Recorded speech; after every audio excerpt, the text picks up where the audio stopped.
Getting in more on that, Piyush, in fact, this is something that had to be just said, isn't it? After the US president made that sort of a claim saying that, trade and maybe the lure of it really got both the countries to, decide on a ceasefire was not something that went down well with the Indian authorities. The Prime Minister just had to say that there is no trade with the terror.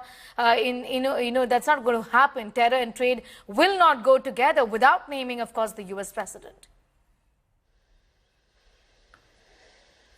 Well, absolutely. A message to global community also, Sneha, coming in from Prime Minister, that talks and terror, trade and terror will not go hand in hand. At the same time, he has also said that water and blood also cannot flow together. So that's a very strong message coming in from Prime Minister to the entire globe and especially to Pakistan, that if you have to, talk to us, then finish off the terror camps.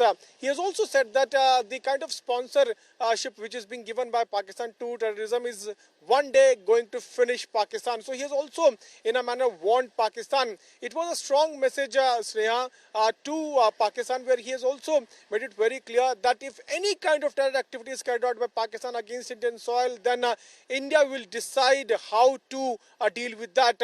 He has also said that Operation Sindoor will continue. We have just put this on hold and we will adopt our new policy, further policy according to the attitude of Pakistan.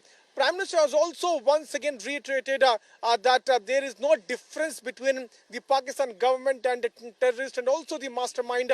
If we have to carry out any kind of attack, on Pakistan soil, if it